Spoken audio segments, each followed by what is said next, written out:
Bismillahirrahmanirrahim. Assalamualaikum warahmatullahi wabarakatuh. Selamat siang semua teman-teman. Perkenalkan, nama saya Rizal Sofian dan rekan saya di sini ada Rudi Maulina Siregar. Kami di sini akan sedikit memaparkan tentang obligasi dengan dosen pengampu Pak Agung Tripurtanto, STMM. Oke, baik teman-teman. Kita akan langsung masuk saja ke materinya. Bismillahirrahmanirrahim. Apa sih itu obligasi? Nah, definisi obligasi itu adalah surat utang yang diterbitkan oleh perusahaan, pemerintah atau badan keuangan dengan janji pembayaran, bunga periodik dan pengembalian pokok pada jatuh tempo. Nah, prinsip dasarnya ketika kita membeli obligasi, kita secara efektif meminjamkan uang kepada penerbit yang berjanji untuk mengembalikan pokok investasi dan membayar bunga atas pinjaman tersebut. Itu begitu ya teman-teman.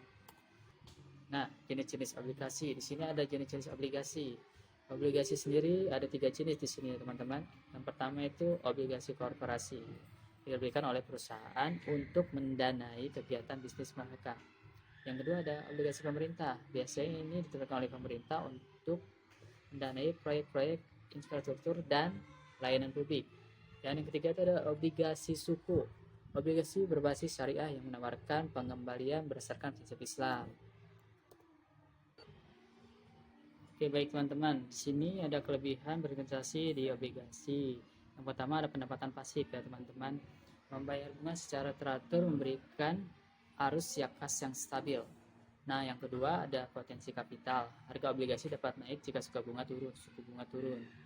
Dan yang ketiga ini, di sini ada diverifikasi portofolio. Menawarkan peluang untuk mengurangi risiko dengan mengalokasikan investasi di berbagai aset. Selanjutnya ada risiko berinvestasi di obligasi. Yang pertama, risiko suku bunga. Jika suku bunga naik, harga obligasi cenderung turun karena obligasi lama menjadi kurang menarik. Yang kedua, risiko kredit.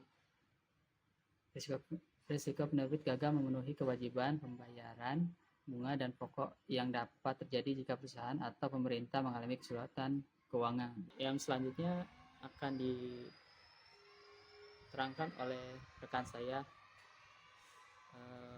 Rudi Maulina Siregar, silakan. Oke, cara memilih obligasi yang tepat. Yang pertama, jangka waktu. Pilih jangka waktu yang sesuai dengan tujuan investasi dan toleransi risiko. Yang kedua, suku bunga. Cari obligasi dengan suku bunga yang menarik, tetapi memperhatikan risiko kredit yang terkait. Yang ketiga, peringkat kredit. Pertimbangan peringkat kredit penerbit untuk menilai kemampuan mereka dalam membayar kembali pinjaman. Selanjutnya, strategi investasi obligasi. Yang pertama, buy and hold. Membeli obligasi dan memegangnya hingga jatuh tempo. Cocok untuk investor jangka panjang yang mencari pendapatan yang tetap. Yang kedua, bond leader. Membeli obligasi dengan jangka waktu yang berbeda, menghindarkan risiko suku bunga.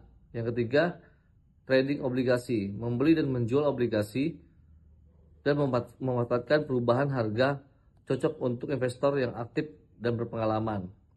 Selanjutnya, berpajak terkait obligasi. Yang pertama, bunga obligasi umumnya dikenakan pajak penghasilan sesuai tarif PPh orang pribadi. Yang kedua, keuntungan dari penjualan obligasi juga dikenakan pajak penghasilan dengan aturan yang berbeda, tanggung jawab jenis obligasi dan masa kepemilikannya. Yang ketiga, beberapa obligasi tertentu seperti obligasi pemerintah dapat dikecualikan dari pajak penghasilan. Oke, selanjutnya tren obligasi Indonesia. Yang pertama, pertumbuhan. Pasar obligasi Indonesia mengalami pertumbuhan yang signifikan dalam beberapa tahun terakhir. Yang kedua, diversifikasi. Penerbit obligasi semakin beragam, termasuk perusahaan, swasta, pemerintah, daerah, dan instrumen syariah.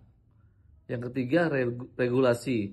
Pemerintah terus berupaya untuk meningkatkan regulasi dan infrastruktur pada obligasi. Oke. Kesimpulannya yaitu pertimbangkan obligasi untuk portofoli Anda. Yang dimana obligasi dapat menjadi alat investasi yang efektif untuk bertujuan keuangan Anda, baik untuk jangka pendek maupun jangka panjang. Pertimbangkan jenis, keuntungan, dan risiko obligasi sebelum membuat keputusan investasi. Oke, sekian dari kelompok 9. Sekiranya ada kekurangan atau ada pertanyaan bisa langsung tanyakan. Terima kasih. Wassalamualaikum warahmatullahi wabarakatuh.